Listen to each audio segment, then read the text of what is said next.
여러분 정말로 더 이상 넘어지지 않습니까? 원수의 어떠한 공격에도 여러분 넘어지지 않습니까? 혹시 지금 이 자리에서 내가 너무 하나님을 외면하면서 살았는데 지금 예배하는 게 괜찮을까? 하나님은 나를 바라봐 주실까? 이런 걱정하고 계십니까, 여러분? 하나님의 예수님의 피로 보혈로 이 시간 우리의 죄가 모두 죄사함 받았습니다. 그 죄사함 받음으로 우리는 주님께로 나아갑니다. 이 시간 우리 삶 가운데 시작된 하나님의 놀라운 은혜를 함께 기억하면서 찬양하며 나아가겠습니다. 시작됐네 우리 주님의 능력이 나의 삶을 다스리고 새롭게 하네. 자유하네. 죄와 사망으로 자유하네. 죄와 사망으로부터 나의 삶은 변하고 난 충만하네. 은혜로다 주의 은혜 한량없는 주의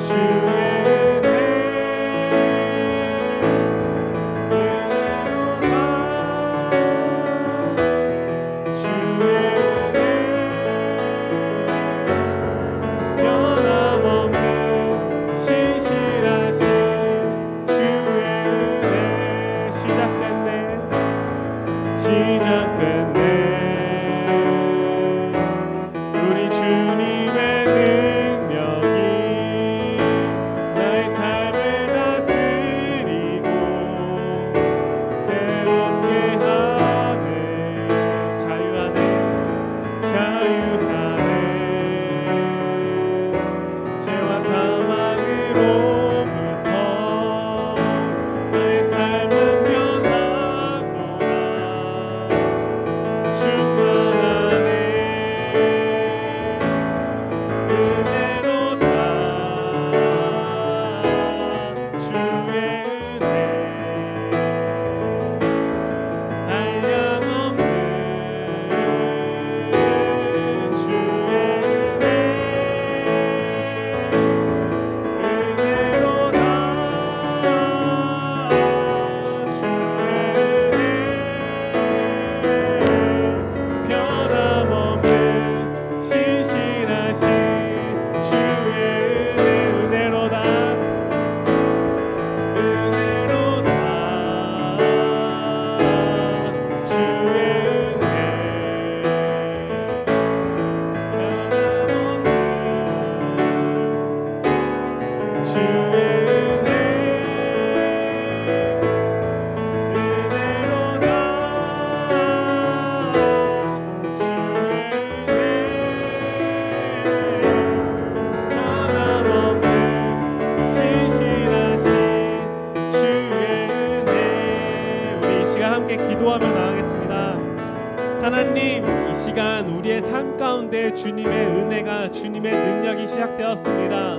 우리의 죄가 이제는 주의 보혈로 죄사함을 받고 주님 안에서 자유로운 몸이 되었습니다. 이 시간 주의 은혜를 바라며 주의 은혜 안에서 기쁨으로 뛰어노는 주의 자녀가 되길 간절히 소망합니다.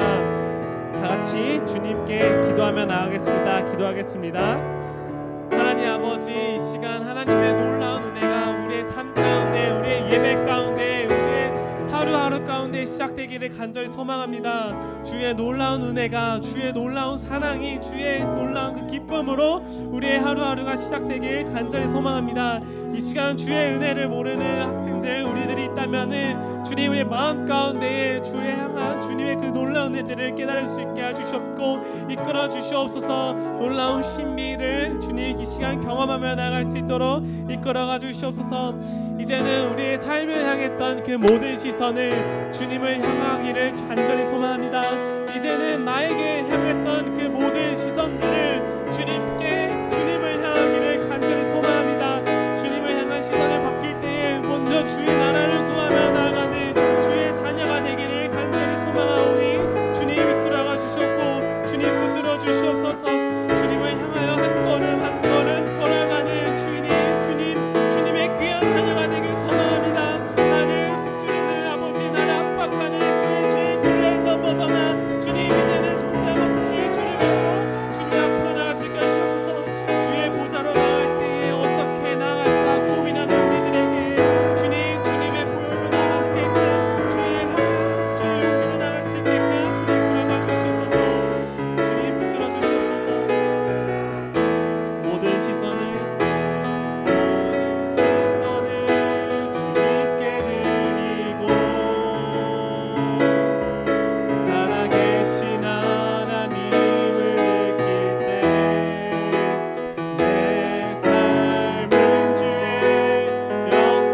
작은 마음 돌이키사 내 작은 마음도 하늘의 꿈꾸게 하네 꿈꾸게 하네 주님을 볼 때 성령이 나를 변화시켜 성령이 나를 변화시켜 모든 두려움 사라질 때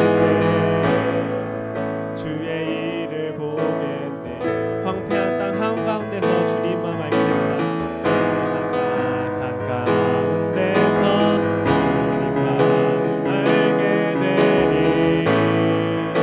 주님을 볼 때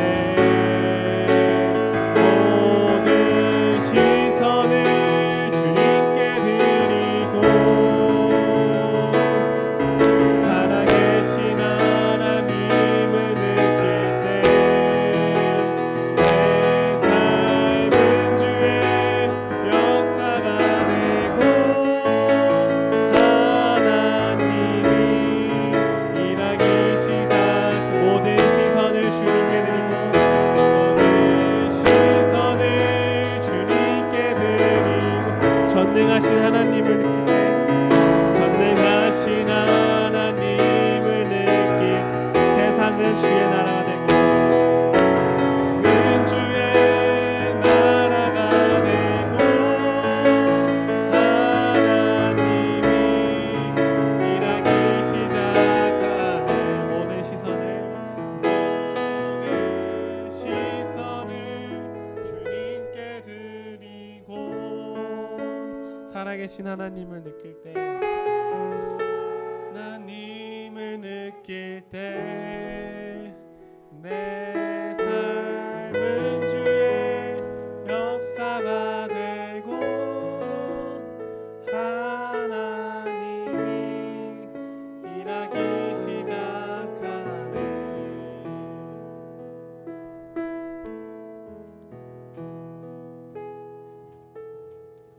예수님을 우리에게 보내주신 하나님, 한 주 동안도 무사히 지켜주시고 이 자리에 불러주셔서 감사합니다.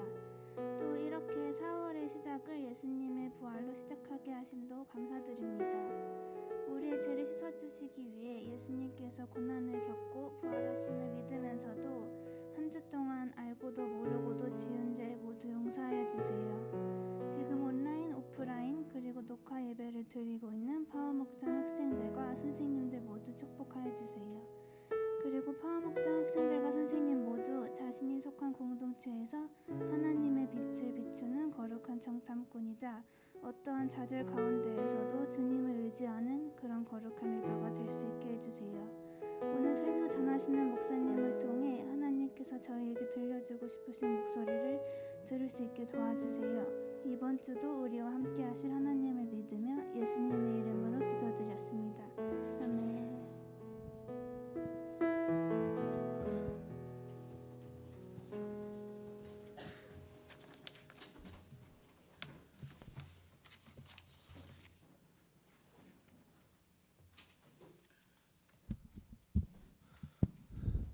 자, 이 시간 준비하신 예물 봉헌하겠습니다. 오늘은 부활절이기 때문에요.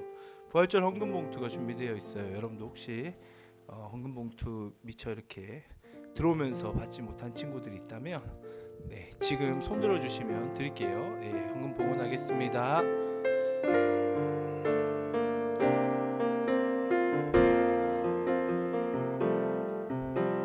나는 하나님을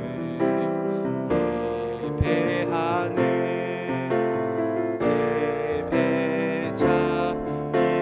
예배자입니다. 내가 서 있는 곳 어디서나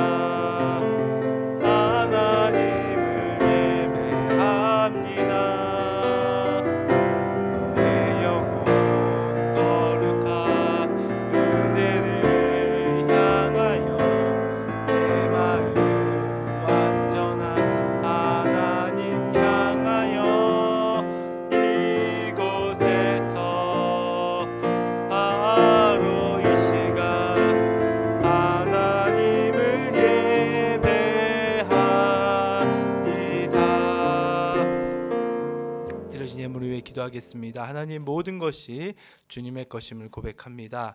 하나님이 우리에게 주신 것 중 구별하여서 주님 앞에 드립니다. 부활절, 주님이 부활하신 이 주일을 기념하며 감사함으로 우리가 가진 것을 주 앞에 드립니다. 이 예물 주님 원하는 곳에 사용하여 주시옵소서.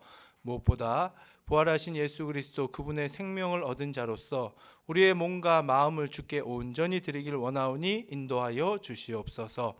예수 그리스도 이름으로 기도드립니다. 아멘. 네, 오늘 우리 말씀 보기 전에 먼저 암송하는 시간 갖도록 하겠습니다. 이번 주 암송 내용은요, 여러분들 잘 아는 말씀 또 나왔네요. 그렇죠? 이사야서 53장 6절. 우리는 다 양 같아서. 저 자주 이렇게 빈번하게 보고 또 이렇게 암송을 한 말씀으로 저도 이제 기억을 하고 이번 주는 좀 쉽게 외울 것 같네요. 예. 여러분들이 적극적으로 암송해 주시기 바라고요. 한번 다 같이 한번 읽어볼게요. 오늘 시작이니까 시작. 우리는 다 양 같아서 그릇 행하여 각기 제 길로 갔거늘 여호와께서는 우리 모두의 죄악을 그에게 담당시키셨도다. 아멘. 이사야서 53장 6절 말씀입니다. 네, 우리는 여기서 이제 그에게 담당시키셨다고 할 때 그를 누구로 믿고 있죠?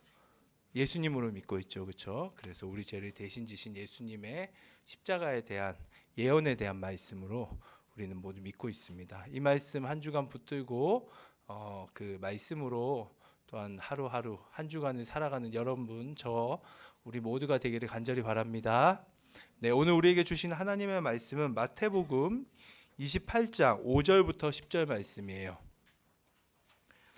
마태복음 28장 5절에서 10절 말씀. 네.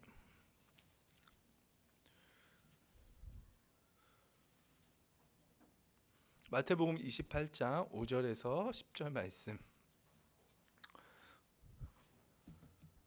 자, 같이 읽겠습니다. 시작. 천사가 여자들에게 말하여 이르되 너희는 무서워하지 말라. 십자가에 못 박히신 예수를 너희가 찾는 줄을 내가 아노라. 그가 여기 계시지 않고 그가 말씀하시던 대로 살아나셨느니라. 와서 그가 누우셨던 곳을 보라. 또 빨리 가서 그의 제자들에게 이르되 그가 죽은 자 가운데서 살아나셨고 너희보다 먼저 갈릴리로 가시나니 너희가 배우리라. 네, 좀 읽어주세요. 보라, 내가 너희에게 일렀으니라 하거늘 그 여자들이 무서움과 큰 기쁨으로 빨리 무덤을 떠나 제자들에게 알리려고 다름질할세 예수께서 그들을 만나 이르시되 평안하냐 하시거늘 여자들이 나아가 그 발을 붙잡고 경배하니 이에 예수께서 이르시되 무서워하지 말라. 가서 내 형제들에게 갈릴리로 가라 하라. 거기서 나를 보리라 하시니라. 아멘. 자, 중간에 제가 성경책을 읽으나 저도 성경책을 보고 읽으려고 좀 이렇게 타이밍을 놓쳤는데요. 그래서 여러분들도 이제 PPT 저희가 다 만들고 하지만 이거는 이 PPT 내용은 이걸 우선적으로 보라기보다는 그렇죠? 부득이한 상황에 성경책을 준비하지 못한 분들을 위해서 이제 만들어진 거라고 생각을 하시면 돼요. 파워 목장에서는 이제 성경책을 가지고 하나님 앞에 나오는 예배에 준비된 모습으로 지난주에도 제가 한번 여러분과 함께 나눴습니다. 그런 의미로 우리가 성경책을 준비하는 의미니까요. 여러분들도 성경책을 준비할 수 있는 친구들은 하나님 앞에 준비된 모습으로 나아간다라는 그런 의미로서 준비했으면 좋겠어요. 오늘 말씀의 제목 한번 읽어보겠습니다. 네, 자, 같이 읽을까요? 시작. 갈릴리로 가신 부활하신 예수님. 아, 이거 지금 못 보고 있군요. 네, 줌을 못 보니까 네, 제가 같이 갈릴리로 가신 부활하신 예수님. 네, 갈릴리로 가신 부활하신 예수님이라는 제목으로 우리 함께 볼 텐데요. 지금 그 줌을 못 보는 친구들은 이게 지금 제목도 오고 잠시만요. 제가 확인 한번 하고 예. 여러분 문자 보시면 그 구절하고 설교 때 쓰는 구절들은 올라와 있어요. 네. 이런 상황을 예측을 못 했기 때문에 그래서 오늘은 핸드폰을 좀 보시면서 여러분들, 네, 대신에 핸드폰은 이제 팝업 창만 보셔야 됩니다. 네, 갑자기 다 팝업 창 다른 거 띄우고 하시면 안 되고요. 이걸 보시고 여러분들이 좀 이해를 했으면 좋겠습니다. 그리고 온라인 들인 친구들은 그냥 화면 보시면 돼요. 갈릴리로 가신 부활하신 예수님이란 제목인데요. 오늘은 부활절입니다, 여러분. 예수님이 부활하신 그날을 기념하는 주일로 우리가 지키고 있습니다. 중요한 것은 예수님이 부활하셨다라는 것도 중요합니다. 그 자체로 너무 중요한데 그 부활하신 분을 여러분들 우리가 만나는 게 중요합니다. 부활하신 예수 그리스도 그분을 만난다라는 이 의미가 얼마나 중요한지 성경은 강조하고 있다는 것이죠. 부활의 그 자체, 예수님이 부활하신 그 자체로 세상은 정말로 죄로부터 구원받은 놀라운 하나님의 승리를 찬양할 수 있지만, 하지만 우리에게 있어서는 그 부활하신 예수님을 만나야만 하고 제자들도 그 부활하신 예수님을 만났다라는 것을 성경이 기록하고 있습니다. 오늘은 그 부활하신 예수님을 만나기 직전의 장면을 우리가 말씀을 통해 보고 있는데요. 이 부활하신 예수님을 만날 때에 정말로 부활의 그 놀라운 기쁨과 은혜를 제자들이 경험했고, 오늘 우리도 그것을 경험하는 이 부활의 아침이 되기를 간절히 바랍니다. 네, 부활하신 예수님께서 이제 제자들에게 제자들을 만나기 위한 이 준비하는 과정에 있어서요, 한 가지 우리가 좀 주의 깊게 볼 부분들이 있는데, 자, 오늘 말씀을 우리가 한번 먼저 보겠습니다. 네, 28장 1절을 보시면 괜찮아요. PPT는 안 보셔도 돼요. 제가 그건 그냥 띄워주시면 됩니다. 그거 순서대로만 띄워주시면 돼요. 1절을 보시면 그 때가 지금 안식일이 지나고 안식 후 첫날이라는 것으로 이제 성경이 원래는 28장이 시작돼요. 성경을 가진 친구들은 아마 보실 거예요, 그렇죠? 안식 후 첫날이라고 이제 했는데, 이 안식 후 첫날이 언제냐? 요일로 말하면 주일입니다. 주일. 네, 주일 아침이에요. 그러니까 안식일이라는 게 유대인들은 금요일 해가 질 때부터 토요일 해가 질 때까지를 지키고 있어요. 지금도 유대인들은 안식일을 그날로 지키고 있습니다. 네, 그랬기 때문에 안식 후 다음 날 첫날이기 때문에 이게 주일을 의미한다는 것이죠. 이 주일 아침에 이제 마리아 두 이름을 동명이인이라고 보시면 되는데, 물론 좀 다른 마리아인데 두 명의 마리아가 부활하신 예수 그리스도, 부활하신 예수님이 아니라 십자가에 달려 죽으신 예수님, 그분의 시신이 잘 안치되어 있는지, 그리고 그 시체가 썩어서 이렇게 부패되는 것을 막기 위해서 향료를 이렇게 좀 거기에 바르기 위해서 예수님 그 무덤을 찾아갔던 장면이 등장을 해요. 그래서 예수님 무덤에 찾아가서 그 무덤에 시체가 잘 있는지 확인을 하는 거죠. 왜냐하면 당시에 예수님이 십자가에 달려 죽을 때 거의 뭐 정치범, 그리고 그 엄청난 어떤 사회적인 그 이슈였고, 많은 사람들이 그 십자가에 못 박으라는 어떤 그 일에 동조를 했기 때문에 혹여나 시체가 사라졌다든지, 그렇죠? 그리고 예수님이 또 이전부터 예언을 하셨잖아요. 나는 3일 후에 살아날 것이다라는 말씀을 하셨기 때문에 그런 일로 말미암아 어떻게 이 예수님의 시신이 잘 있는지를 확인하고자 갔던 것 같습니다. 그렇게 갔는데 굉장히 이제 놀라운 사건이 일어나죠. 무덤에 갔는데 무덤 문이 열려 있어요. 그 당시에 이제 무덤은 돌무덤이라고 생각하시면 됩니다. 우리는 이제 땅을 파서 이렇게 그 안장이 난치를 하는데, 유대 어떤 이스라엘 당시에 이 땅에 그 2000년 전에 여기서, 지금도 이제 유대 땅에서는 돌무덤이 많이 발견이 된다고 해요. 이스라엘 예루살렘에서는. 그런데 여기서는 지금 그 돌로 이렇게 막았던 무덤이었다라는 것이죠. 그렇기 때문에 이 돌을 쉽게 옮기기는 굉장히 힘들었겠죠, 그렇죠? 많은 사람들이 같이 옮기지 않으면 옮길 수가 없었는데 그것이 옮겨져 있고, 그래서 놀란 나머지 이 여자 둘이 그 안으로 들어갔어요. 들어갔더니 그곳에 예수님의 시신이 없는 거예요. 십자가에 달려 죽어서 시신이 거기에 안치가 돼 있어야 되는데 시신이 없다라는 것이죠. 시신 대신에 뭐가 있었느냐? 천사가 거기에 서 있었습니다. 네, 그러면서 천사가 얘기했던 장면이 이제 우리가 읽은 본문 중에 있는데, 천사가 말했던 핵심은 십자가에 못 박혀 죽은 예수님은 여기에 없다라는 거예요. 예.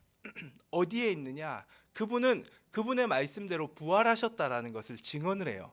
그리고 천사가 뭐라고 하느냐? 그냥 부활하셨다가 아니라 부활하셨는데 그 예수님이 너희들보다 먼저 앞서서 갈릴리로 가셨다라는 언급을 해요. 네. 갈릴리로 가셨다라는 이 소식을 너희들은 가서 남은 제자들에게 전해라라고 두 여자에게 말을 합니다.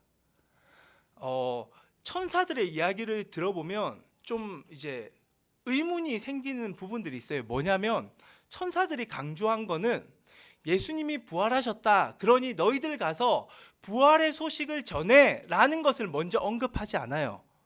천사들은 예수님이 갈릴리로 가셨다라는 것을 전하라고 언급을 합니다. 네. 굉장히 신기하죠, 그렇죠?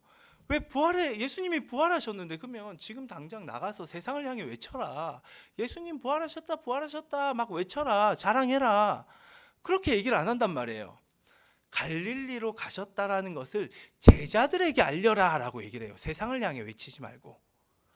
그리고 그 이야기를 듣고 이 여자 두 마리아가 그것을 전하기 위해서 달려가려고 준비를 딱 마음을 먹는데 그때 눈앞에 부활하신 예수님이 나타납니다. 갑자기. 그러면서 이 부활하신 예수님이 뭐라고 하시느냐, 10절을 한번 볼게요. 같이 읽어보겠습니다. 10절. 7절부터 한번 보면요, 또 빨리 가서 그의 제자들에게 이르되 그가 죽은 자 가운데서 살아나셨고 너희보다 먼저 갈릴리로 가시나니 거기서 너희가 배우리라 하라. 보라, 내가 너희에게 일렀느니라 하거늘. 갈릴리에 대한 의미가 있죠. 그리고 10절 한번 볼게요. 시작. 이에 예수께서 이르시되 무서워하지 말라, 갈릴리로 가라 하라. 거기서 나를 보리라 하시니라. 예수님이 나타나셔가지고 하신 말이 또 굉장히 의외예요. 내가 부활했어, 봐, 나 부활했지, 너희들 가서 부활의 소식을 전해 라는 것을 우선하기보다 이 여자들에게 무서워하지 마, 나 부활한 거 맞는데 너희들의 형제들에게 가, 제자들한테 가, 그리고 제자들한테 갈릴리로 가라고 전해라. 내가 거기서 볼 것이다 라는 이 말을 전하라고 얘기를 합니다. 네. 그래서 부활의 소식을 전하라는 이 말보다 앞서서 예수님이 말했던 건 뭐라고요? 갈릴리로 가라는 거죠. 앞에서 천사가 등장을 해서 부활하신 예수님을 말하고 갈릴리로 가라고 얘기를 했는데, 근데 예수님이 또다시 등장을 해요. 도대체 예수님은 또 왜 등장을 했을까? 우리가 생각을 해볼 수 있죠. 이미 천사로부터 예수님 부활하셨다라는 소식을 들었고, 그리고 갈릴리로 가라는 소식을 들었는데, 아마 제 생각에는 이 부활의 소식에 너무 충격을 받으니까 예수님이 부활하셨다는 소식이 우선이 되잖아요. 그러니까 아마 여자들은 그 천사들을 만나고 나서 갈릴리로 가라는 이 말보다는 부활의 소식을 빨리 전해야겠다 막 이런 생각을 하고 있었을 것이라 예측이 돼요. 그때 예수님이 나타나가지고 그거 전하기 이전에 너희들이 먼저 해야 될 건 뭐다? 갈릴리로 가라라는 이 말을 전해야 돼라는 것을 짚어주시는 거예요. 예수님이 굳이 안 등장하셔도 되는데 등장하시면서까지 그걸 짚어주셔야 된다는 거죠. 왜? 갈릴리로 가야 되는 것이 너무나도 중요했기 때문입니다.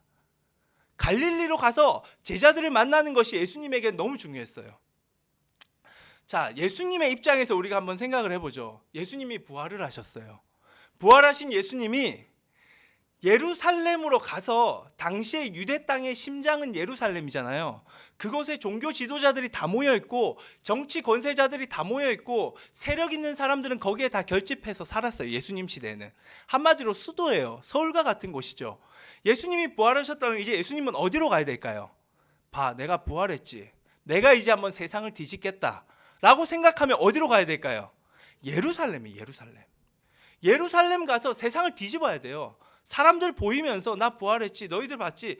특히 대제사장, 장로들, 바리새인들, 항상 예수님을 핍박했던 자들, 그들 앞에 나타나가, 봐, 하나님이 날 부활시켰어. 너희들 날 핍박했지, 나 이렇게 나 이렇게 부활했어요 라는 걸 드러내 보여야 된다는 거지. 근데 예수님은 예루살렘에 가지 않습니다. 예수님은 갈릴리를 바라보십니다. 그러면서 갈릴리로 가라라고 얘기를 해요, 제자들에게. 예루살렘 중심부에 있는 그 권세자들을 보지 않고요, 예수님은 제자들을 바라보시고요, 무엇보다 그냥 제자들을 만나려고 하는 것이 아니라 갈릴리에 서 있는 제자들을 만나려고 한다는 거죠. 자, 여기까지 이해. 그렇다면 예수님은 왜 하필이면 갈릴리로 가는 것을 그렇게 중요하게 생각했을까? 왜 예루살렘 심장부에 가서 세상을 뒤집지 않고 세상을 뒤집는 그 일보다 더 중요한 일이 아마 갈릴리에서 있었을 텐데, 그 갈릴리에 있는 제자들을 만나는 그 사건이 왜 그렇게 중요했고 왜 그렇게 만났어야만 했느냐라는 질문을 하게 된다는 거죠. 왜 그럴까요? 이걸 이해하기 위해서는 여러분들이 갈릴리를 이해해야 됩니다. 갈릴리란 지역을. 네. 갈릴리 굉장히 많이 들어봤죠, 그렇죠? 여러분 대부분 여기 어릴 때부터 교회 다니는 친구들이기 때문에 갈릴리 얘기를 너무 많이 들었어요. 근데 갈릴리 지역에 대한 이야기는 거의 못 들어본 것 같아요. 예, 오늘 한번 들어보시기 바래요. 한번 지도를 한번 볼게요. 여러분 핸드폰 지도를 보시면 두 장의 사진이 등장합니다, 그렇죠?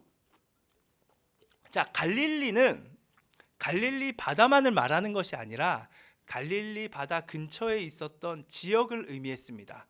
그래서 갈릴리 지역, 우리식으로 말하면 뭐 경상도, 전라도와 같은 경상북도, 경상남도 이런 어떤 지역을 구를 말한다고 생각을 하시면 돼요.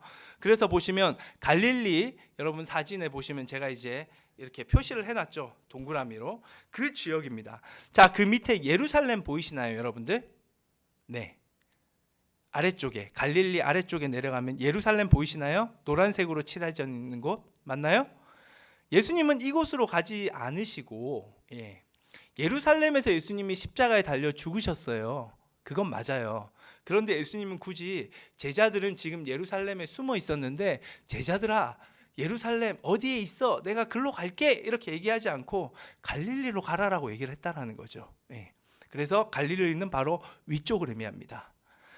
오른쪽 사진을 하나 더 보시면 갈릴리 호수 혹은 갈릴리 바다라는 곳이 등장을 합니다. 성경에서 이곳을 갈릴리 바다라고 얘기를 하는데, 바다일까요, 호수일까요? 호수죠, 그렇죠? 바다는 아니에요. 바다라는 건 우리가 생각하는 바다는 일단은 사방이 다 뚫려 있어야 되잖아요, 그렇죠? 근데 여기는 갇혀 있는 호수예요, 호수. 근데 가보면 알겠지만 엄청 큰 호수라서 막 파도도 치고 난리가 나기 때문에 그냥 가면 바다 같아요. 끝이 안 보이기 때문에 그냥 바다 같은데, 근데 여기는 호수인데 성경에서 여기를 바다라고 부르는 이유는 그 히브리어를 보시면 그 유대인들의 개념에서 물이 많으면 다 바다예요.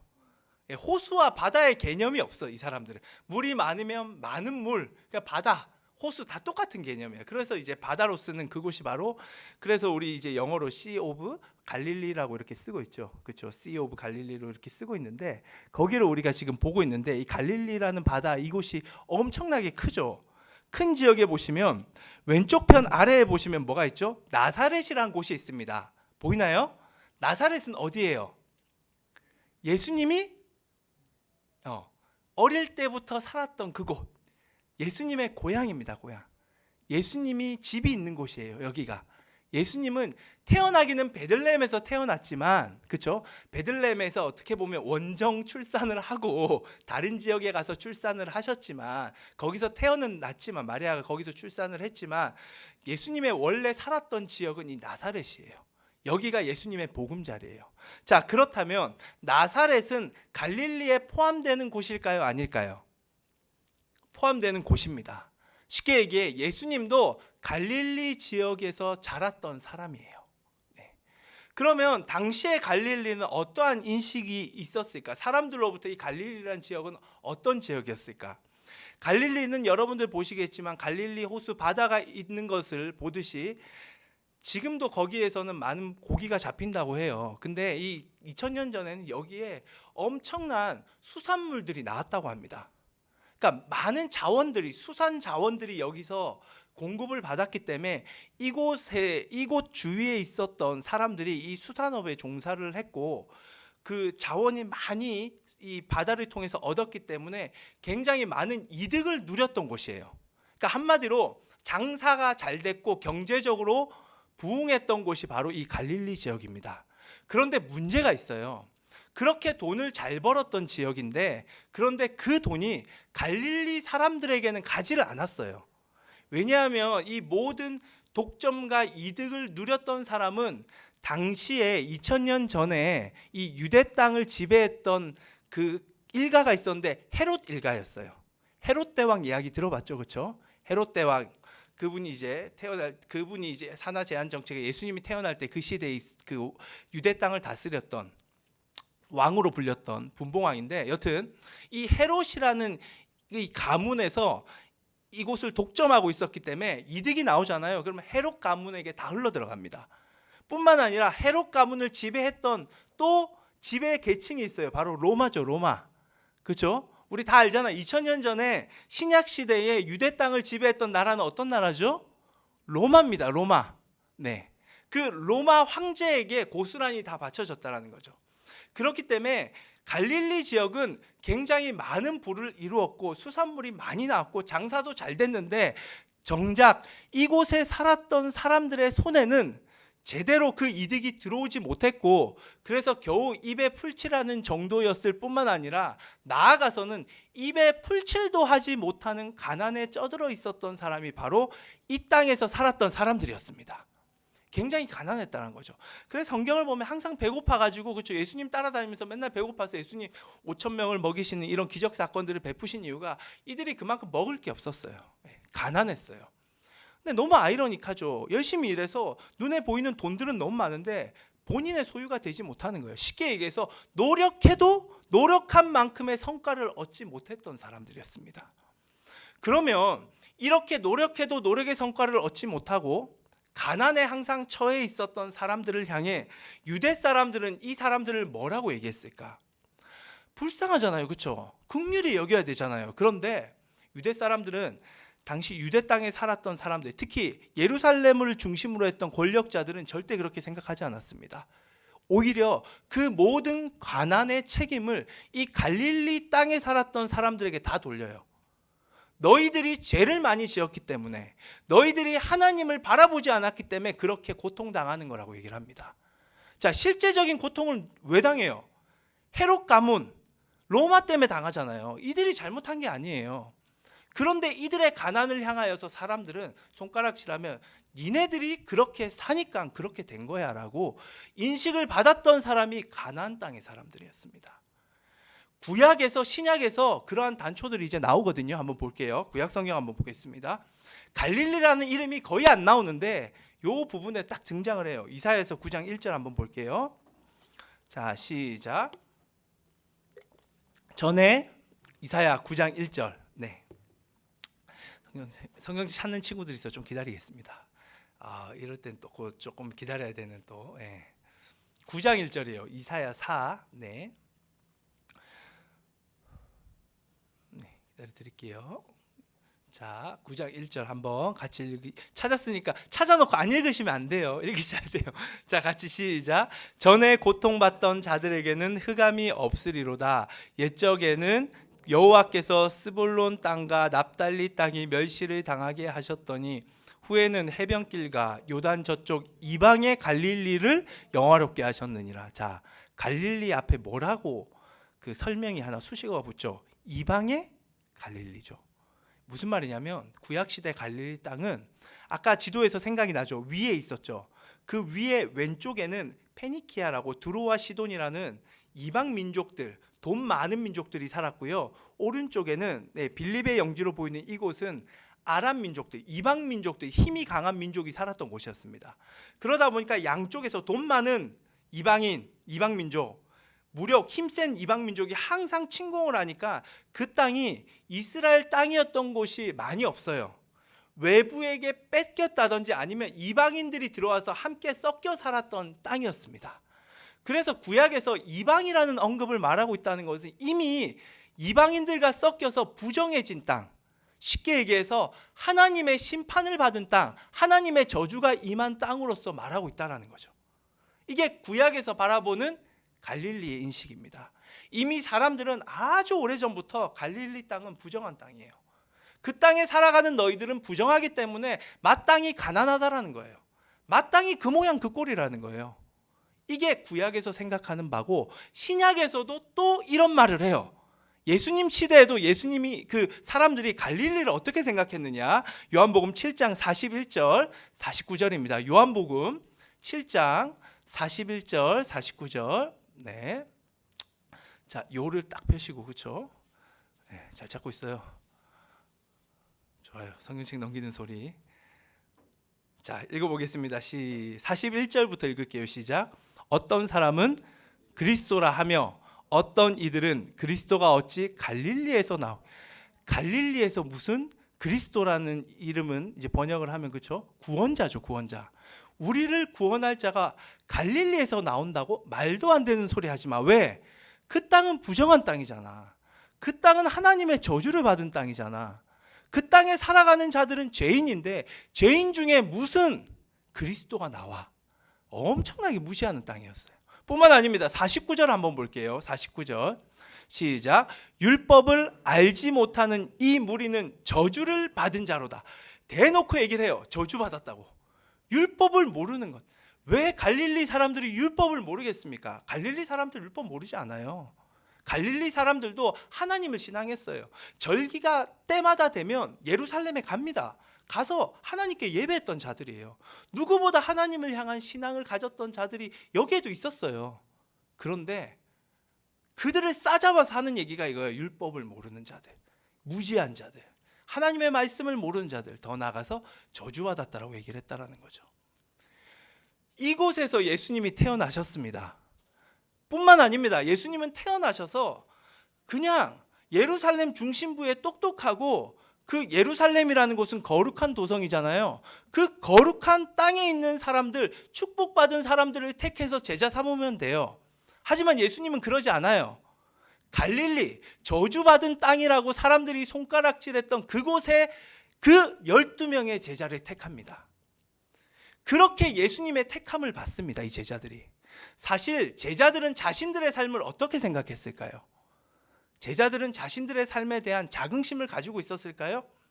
내 삶은 정말 축복받은 삶이고 내 삶은 정말 누구에게 내어놓아도 뒤지지 않는 그런 하나님이 함께하는 삶이라는 생각을 하고 있었을까 이들이?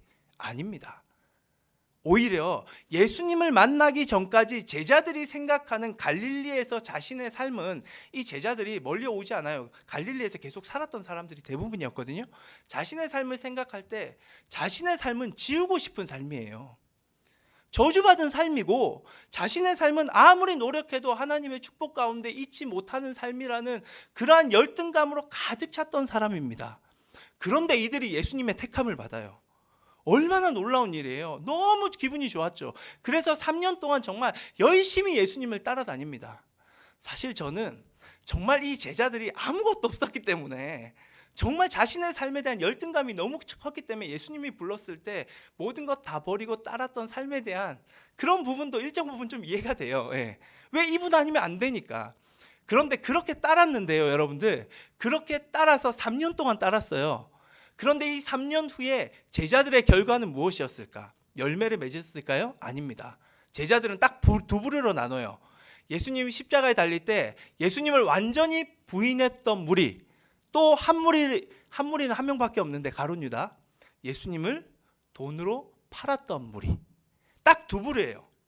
3년 동안 그렇게 예수님을 따랐으면 뭔가 달라야 되잖아요.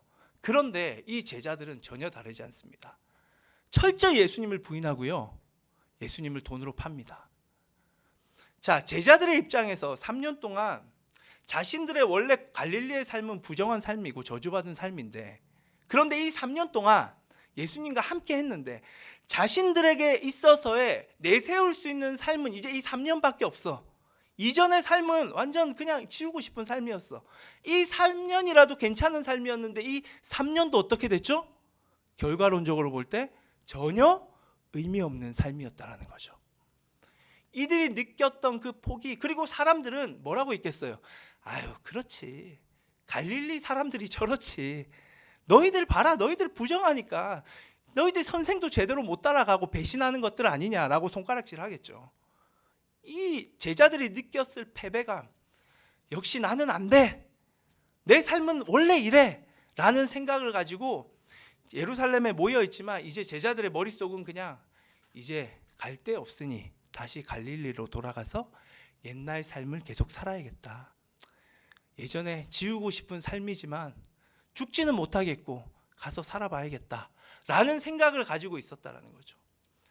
그런 생각을 가졌던 상황에서 예수님은 갈릴리를 향하여 가라라고 얘기를 합니다.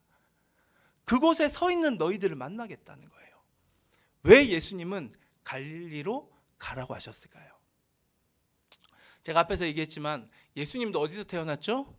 갈릴리 지역에서 태어났습니다. 예수님은 기라성 같은 저 예루살렘 그곳에 있었던 하나님을 신앙하는 거룩한 모습을 보였던 그들에게 시선을 집중하지 않으셨어요. 예수님의 시선은 누구에게 있었다? 제자들에게 있었습니다. 제자들에게 있었어요. 그런데 그냥 제자가 아닙니다. 갈릴리에 서 있는 제자들에 있었습니다. 왜 갈릴리에 서 있는 제자들에 있었느냐? 바로 제자들이 살았던 그 갈릴리 땅, 그 땅은 단 한 번도 하나님이 버린 적이 없는 땅이었고, 더 나아가서 그 땅에서 살아가는 제자들의 삶이 예수님 보시기에 너무나도 소중했기 때문이에요. 지금 제자들은 자신의 삶이 너무나도 부정하고 자신의 삶은 아무것도 아니고 지우고 싶은 삶이고 어쩔 수 없이 돌아가야 되는 삶이었습니다. 하지만 예수님은, 부활하신 예수님은 절대 그렇지 않았어요. 너희들의 삶이 얼마나 소중한 줄 아느냐?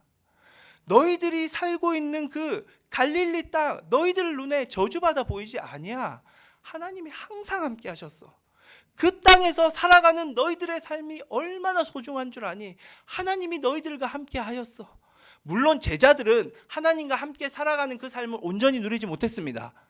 그 땅에서 예수님과 함께 사역을 할 때도, 예수님 사역의 주로 배경이 되는 것은 갈릴리 지역이거든요.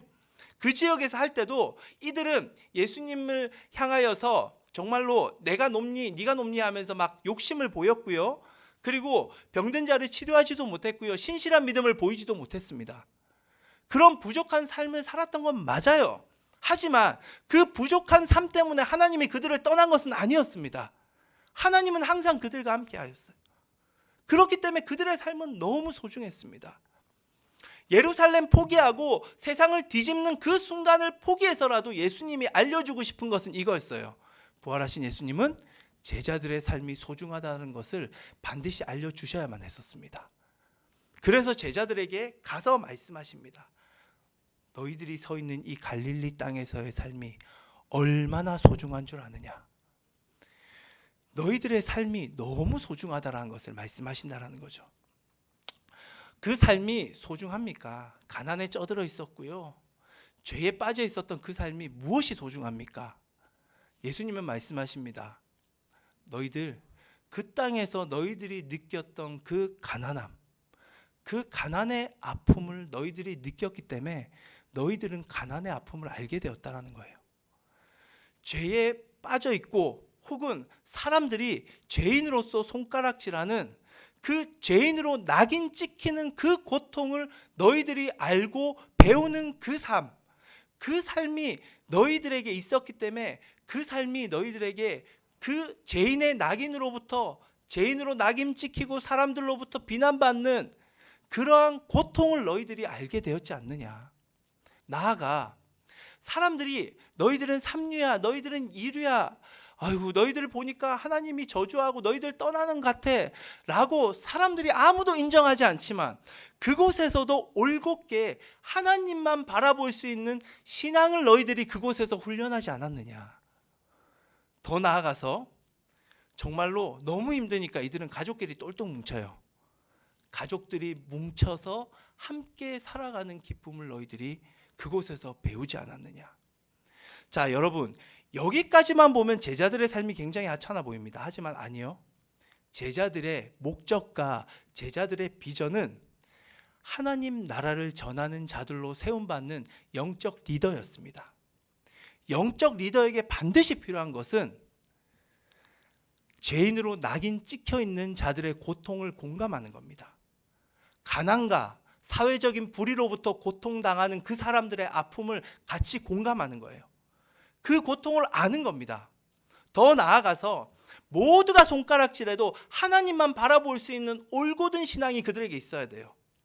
뿐만 아닙니다. 내가 속해 있는 공동체가 얼마나 소중한지를 깨닫고 이해하는 것이 그들이 배워야 할 일이었습니다. 그들의 삶을 통하여서 하나님은 그것을 가르쳤습니다. 그래서 이 갈릴리 땅에서의 삶은 너무나도 소중했습니다. 예수님은 그것을 알려주기 원하셨다라는 거예요. 너희들의 삶이 얼마나 소중한 줄 아느냐? 그냥 그런 삶이 아니다. 여러분, 여러분들의 일상, 여러분들이 살아가는 매일의 삶, 쳇바퀴 돌듯 그냥 살아가는 모습, 남들하고 비교했을 때 물질적으로, 재능적으로 부족해 보이는 그 삶, 부활하신 예수 그리스도 그분이 오늘 여러분을 찾아오셔서 말씀하십니다. 여러분들의 삶은 너무나도 소중합니다. 자신의 삶에 대한 소중함의 회복이 없는 사람들은 결코 영적 리더로 세워질 수가 없습니다. 내 삶이 문제가 있고 내 삶이 만족하지 못하고 내 삶이 쓰레기인데, 내 삶이 하나님 앞에서 저주받은 삶인데 그러한 사람이 어떻게 하나님 앞에 쓰임받겠습니까? 우리의 삶은 다 부족해요. 목사님이 살아가는 삶도 너무나도 부족해 보였습니다. 그런데 부활하신 예수님이 찾아오셔서 말씀하십니다. 그 삶이 결코 부족하지 않다고. 그 삶이 너무나도 소중하다고. 너희들이 살아가고 온 그 하루하루의 삶, 아무것도 아닌 것처럼 보이죠, 여러분? 하지만 그곳에서 하나님이 동행하고 계십니다. 그 삶의 소중함을 제자들이 예수님을 만나고 깨달았어요. 그리고 예수님은 말씀하십니다. 너희들 나를 부인했지, 너희들 나를 팔아먹었지. 하지만 너희들의 삶이 얼마나 소중한 줄 알아? 너희들이 살아왔던 삶에 대한 그 삶의 역동성과 그 원동력을 가지고 너희들은 나를 팔고 나를 부인했던 이 문제를 해결할 수가 있다. 자, 일어나라. 나와 함께 가자. 해결하자. 그냥 내가 능력 줄게 해결해, 이게 아니에요. 너희들이 지금까지 그렇게 훈련 받았다는 거예요. 너희들은 모르지만 그 삶을 통해 너희들의 내공이 축적되어 있어. 이제 나와 함께 극복하면 돼. 나아가자. 세상을 향해 나아가자. 세상은 가서 이제 너희들이 경험했던 그 아픔과 애환을 가지고 세상을 품고 세상을 향하여 하나님 나라를 외치자라고 이제 예수님이 말씀하시는 겁니다. 여기서부터 제자들의 역사가 시작됩니다. 여러분, 제자들의 삶만 소중한 게 아니에요. 우리들의 삶이 너무나도 소중합니다. 믿으십니까? 개인적으로도 제 삶이 그렇게 소중하다고 생각하지 않았어요. 하찮다고 생각했습니다. 제가 뭐 남들 앞에 가서 그쵸 대단한 설교를 한 사람도 아니고요. 그렇다고 인정받는 위치에 있는 것도 아닙니다. 그저 한 부서를 섬기는 젊은 목회자일 뿐이에요. 제 삶이 뭐가 대단하겠습니까? 똑같아요. 쳇바퀴예요. 뭐 육아, 교회, 그쵸? 그리고 뭐 내가 공부하는 부분들, 그 삶을 반복하는 제 삶을 보면서 너무 무료하고 이런 내 삶을 가지고 무슨 하나님께 쓰임 받느냐라는 생각을 했습니다. 그런데 예수님은 갈릴리로 가셨더라고요. 예루살렘 안 가셨더라고요. 우리의 삶에 찾아오셨더라고요. 우리가 서 있는 이곳에 찾아오셨습니다. 그리고 우리의 삶을 향해 외칩니다. 너희들의 삶이 소중하다. 그리고 그 삶을 통해서 내가 새로운 역사를 써갈 것이다. 우리가 살아가는 매일매일의 삶은 하나님의 역사를 써내려가는 과정에 있는 삶입니다.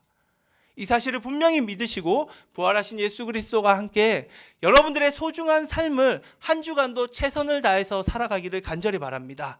이 소중한 삶을 통하여서 하나님이 우리의 삶을 통로 삼아 세상을 새롭게 하실 것을 믿습니다. 이 시간 함께 기도하겠습니다.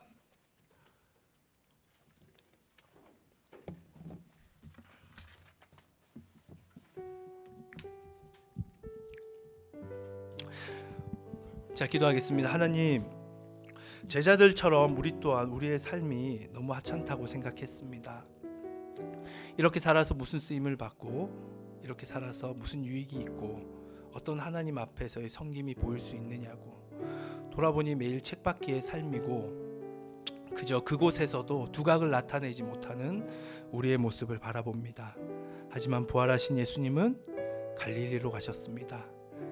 우리가 살아가는 이 삶 한복판에 들어오셔서 우리와 함께하며 우리에게 말씀하십니다. 네가 살아가고 있는 그 삶이 너무나도 소중하다고, 갈릴리가 소중하다고, 네가 서 있는 그곳이 소중하다고, 그곳에서 네가 나와 함께 훈련받고 있다고. 하나님, 이 시간 기도합니다. 내가 서 있는 이곳에서 하나님과 함께 동행하기를 원합니다. 우리의 삶은 너무 소중합니다. 이 소중한 삶을 선물하신 하나님을 찬양하며 한 주간도 최선을 다해서 부활하신 예수님과 함께 살아가는 이 거룩하고 복된 삶이 되기 원하오니 인도하여 주시옵소서. 우리 다 같이 주님 이름 부르며 기도하며 나아가겠습니다. 주여, 아버지여, 오늘도 우리에게 말씀하신 하나님을 찬양합니다. 부활하신 예수 그리스도, 그분은 예루살렘으로 가지 않으셨습니다. 예수님은 갈릴리를 향해 나아가라고 말씀하십니다. 그리고 그 땅이 주님에게는 너무나도 소중하였습니다. 그 땅에 서 있는 제자들의 삶을 소중하다라고 말씀하십니다. 아버지여, 우리의 삶이 얼마나 소중한지 다시금 알고 깨닫게 하심에 감사합니다. 부활하신 주님을 만나고 우리의 삶의 의미를 다시금 찾고 이 삶을 통하여서 주님을 찬양하길 원하오니 성령님 인도하여 주시옵소서. 아버지여, 한 주간도 그냥 그렇게 살아가는 삶이 아닙니다. 거룩한 삶입니다. 구별된 삶입니다. 주님이 우리와 함께하는 삶입니다. 부활하신 주님과 함께 동행하길 원합니다. 주님 바라보기를 간절히 원합니다. 성령님 인도하시고 역사하여 주시옵소서. 이제는 우리를 위하여 십자가에 달려 죽으신 예수 그리스도의 은혜와 우리를 전부라 말씀하시는 하나님의 큰 사랑과 오늘도 말씀하시고 위로하시는 성령의 교통하심이 우리의 삶이 소중하다라고 말씀하시는 그 음성 붙들고 우리의 삶을 통하여서 영광 받으실 하나님을 바라보며 다시금 최선을 다하여 내 삶을 살기로 결단하는 파목장 모든 아이들 머리 위에, 우리 선생님들 머리 위에 이제로부터 영원토록 함께 하옵시기를 간절히 축원하옵나이다. 아멘. 자, 주님께 영광의 박수를 돌리겠습니다.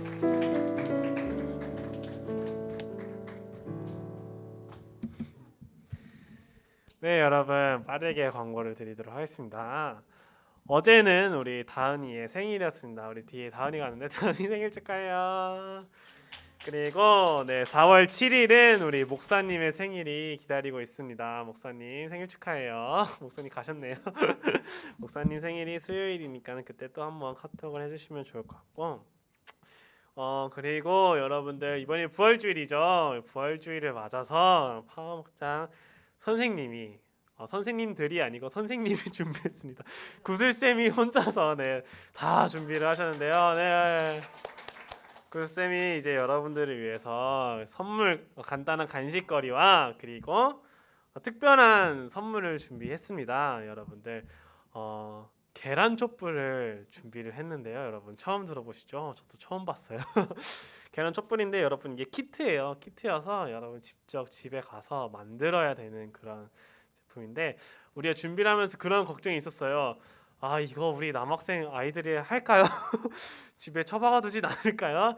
이런 걱정했는데 우리가 왜 이걸 준비했는지 간단하게만 이야기를 하고 나눠주는 시간 좀 가지도록 할게요. 개인적으로 저 중학교 때, 고등학교 때 교회에서 계란을 딱 2개씩 나눠줬어요.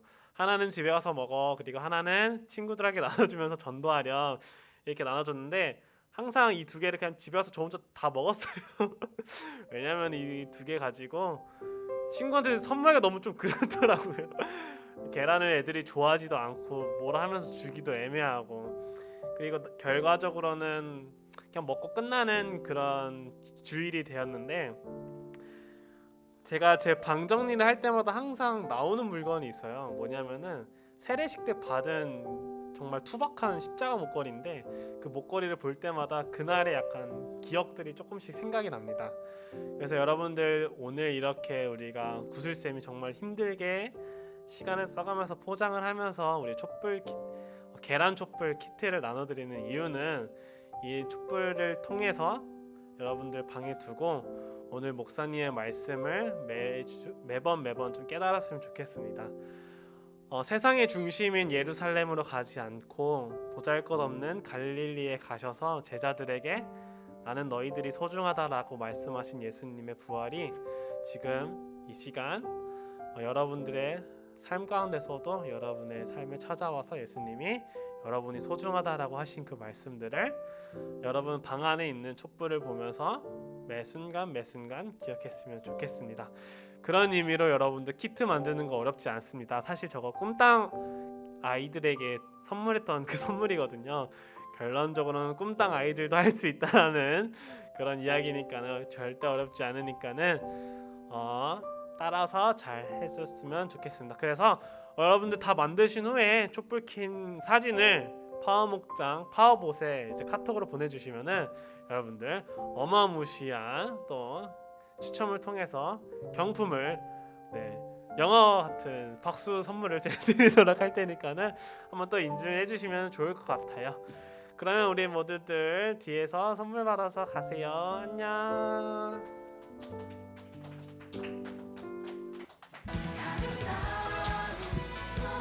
네, 선생님들은 11시 반에 모임을 하도록 할게요. You better move.